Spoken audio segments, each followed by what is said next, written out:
This is a video I've been wanting to film for so long at this point, and I keep not doing it, but today, finally, it's happening. So over the past few years, I haven't really read as much as I did the previous years, and that kind of really tapered off in like mid-2018 when I really significantly slowed both my booktubing and my reading. And although my reading definitely slowed down, I was still reading occasionally. And since both my booktubing and my reading slowed at the same time, I've never really gone back and discussed my opinions on the books that I've read in this past like year and a half. So for several months now, I've been meaning to go back and like film a wrap up talking about all these books. And recently this whole like tier list trend has kind of had a resurgence on BookTube after it really got big last summer.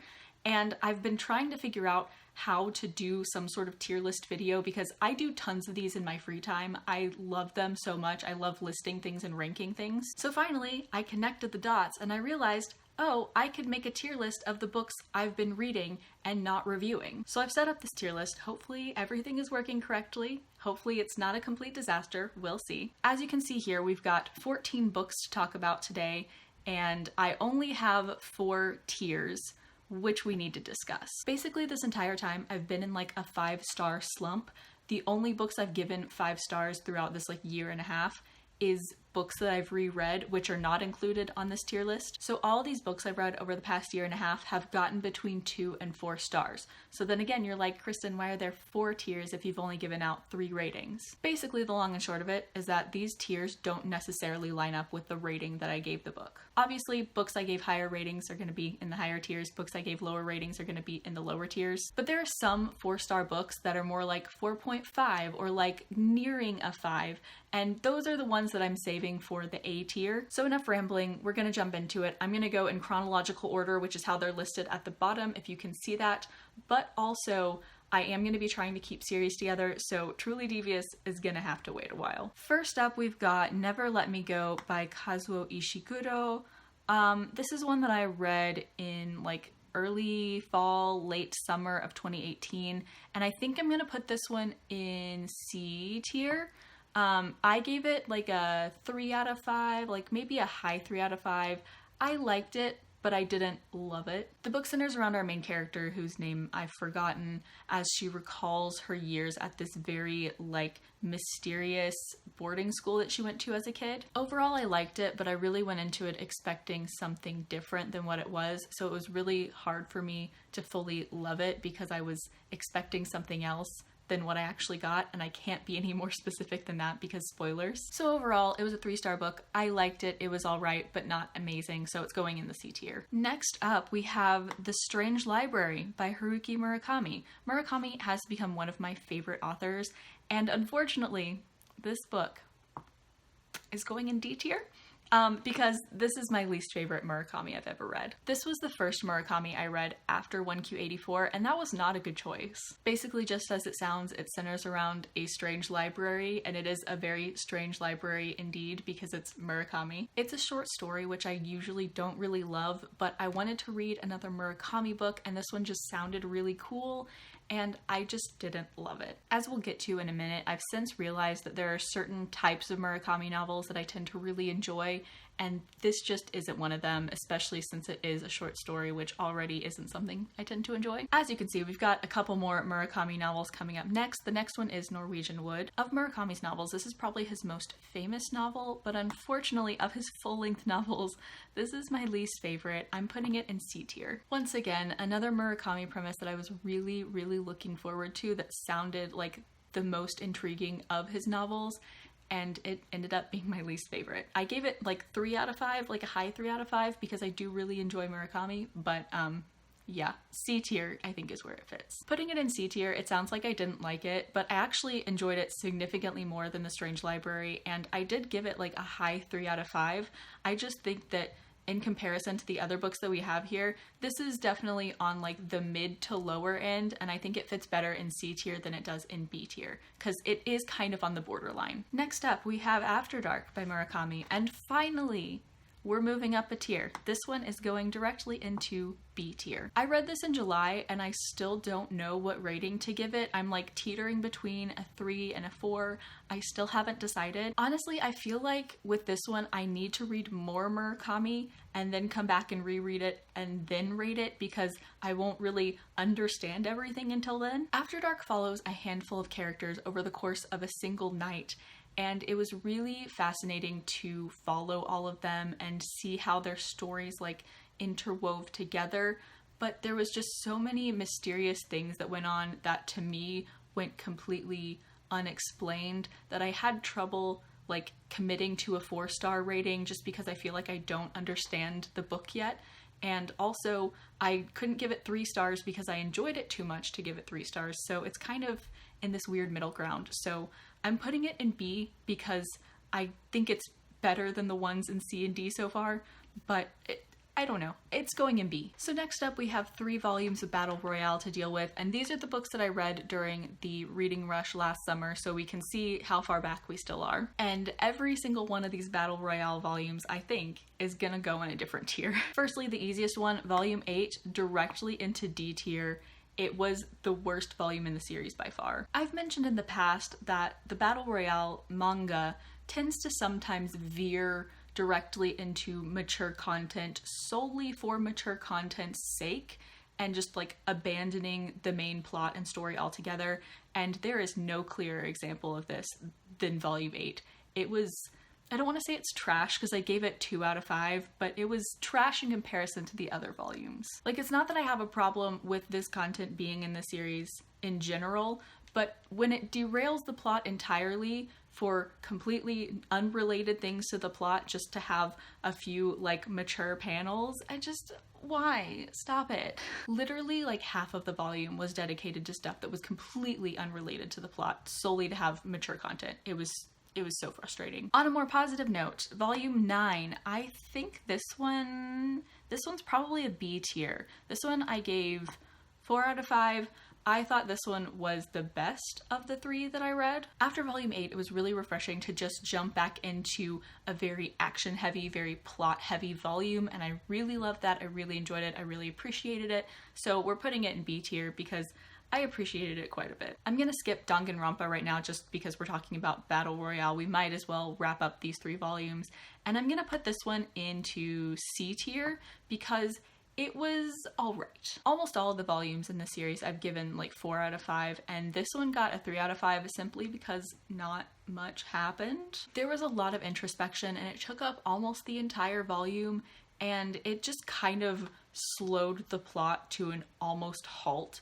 It just wasn't the most interesting to read about. It was fine, but it wasn't as good as many of the other volumes in the series. Also, I totally forgot to talk about this, but Battle Royale, if you're unfamiliar, it's a manga series based off of the novel by Koshin Takami that is very much like The Hunger Games in the fact that a bunch of students are battling to the death. As I always say, Battle Royale did it first. I think Battle Royale did it better, and it follows many characters instead of just one. It's very fascinating. I really love the novel, and the manga series so far has been pretty good, although these 3 volumes aren't the clearest indication of how much I've enjoyed the series so far. Like I said, most of them, I believe, have gotten 4 stars from me. Okay, next up we have Danganronpa. I've talked about Danganronpa so much on my channel lately, so I feel like I don't want to dwell on this too much just because I want to stop rambling about it. This is the first volume of a manga that's adapted from an anime that's adapted from the first game in my favorite video game series, Danganronpa, and I'm gonna put this in C tier because it's just not a good adaptation. The manga is 1 layer too deep, it's too compacted, it's just not a good way to tell the story,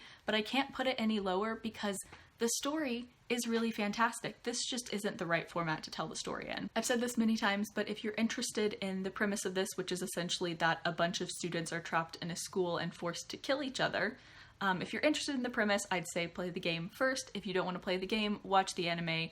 Don't read the manga as your first introduction to the story. We're gonna skip The Vanishing Stair because, again, we're trying to do series together. The last book in the series is not until the end, so we're gonna skip over that one. Which makes the next book People Like Us by Dana Mele, and this one, I think, is gonna go into C tier again. I know I'm using C tier a lot, but spoiler alert, This is the last book that's going into C tier, I promise. People Like Us is like a whodunit dark academia novel that takes place at an all-girls boarding school, and at this school, a girl dies, and soon afterward, our main character gets a threatening email from the girl who died. I kind of went into this knowing that it had mediocre reviews, but I was still really intrigued by the premise, and I ended up being pleasantly surprised throughout the majority of it, but I was not super compelled by the whodunit of it all, and also the ending was done so clumsily. The eventual reveal of like whodunit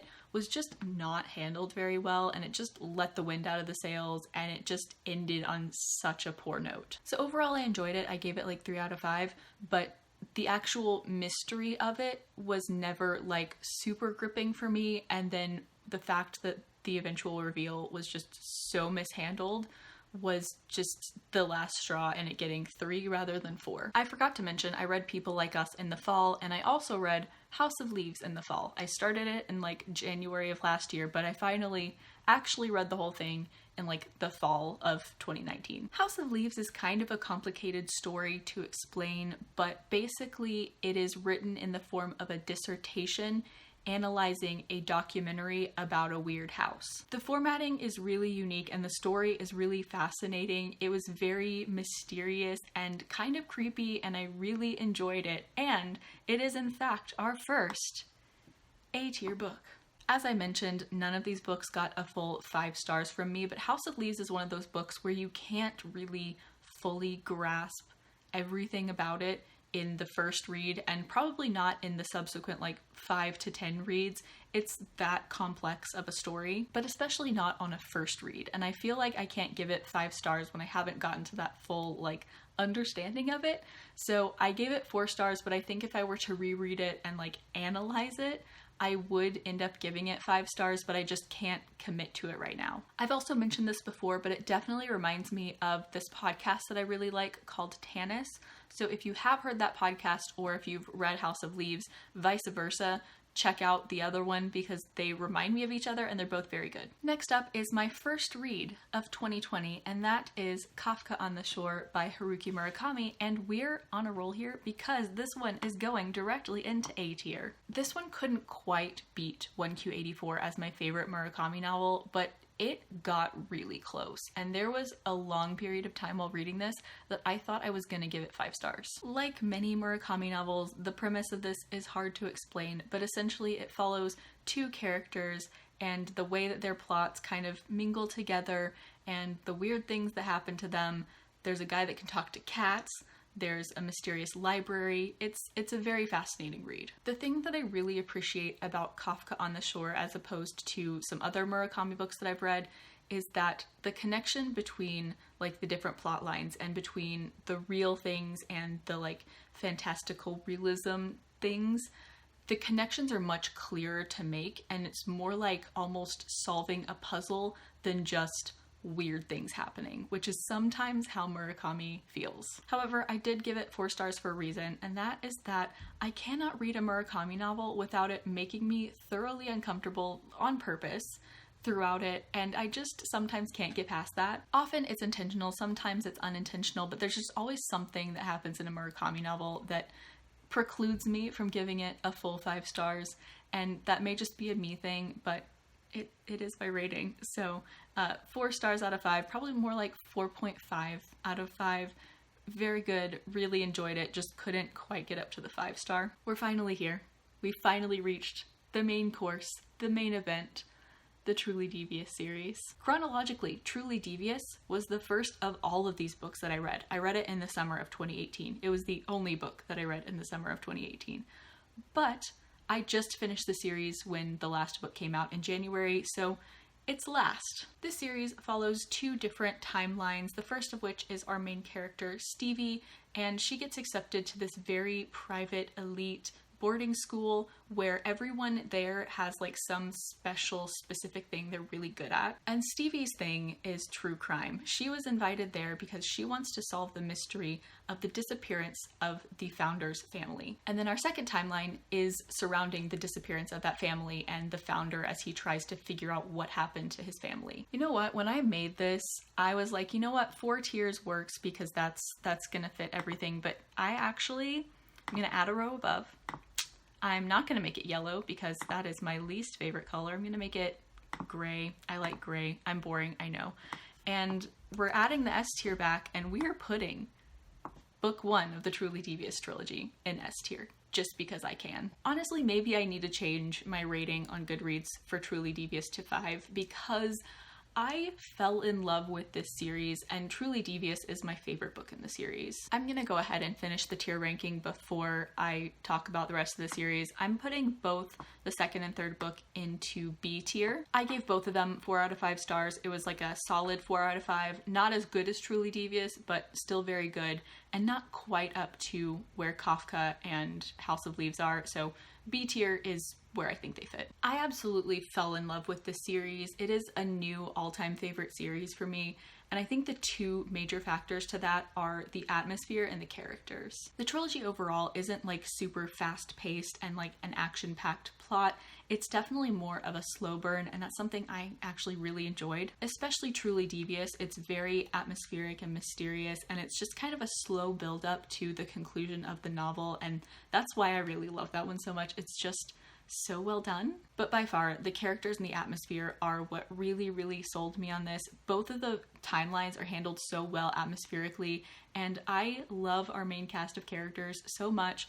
All of them are so near and dear to my heart now, especially Nate. I love Nate the most. I reread Truly Devious this past fall, right before I read The Vanishing Stair, and I just loved it even more. It was such a compelling read, and I read it in a single day, even though I'd already read it before. I just couldn't put it down. The trilogy is in an interesting position because it's a mystery trilogy, which isn't like as common as like a single mystery novel. So it has to balance like revealing some stuff early on, but keeping a lot of the bigger reveals until later, and I think it does that really well. I would say that The Vanishing Stair suffers like a teeny tiny bit from middle book syndrome, but I still really enjoyed it. I still gave all of them 4 stars, and I'm probably going to bump up Truly Devious to 5 stars once I finish this because I just love it that much. So there we go. That is my tier ranking of all of the books I've read over the past like year and a half and hadn't discussed until now. As I'm filming this, I'm currently in the middle of my 30-day manga challenge. Obviously, I didn't include any of the manga that I'm reading for that challenge on this because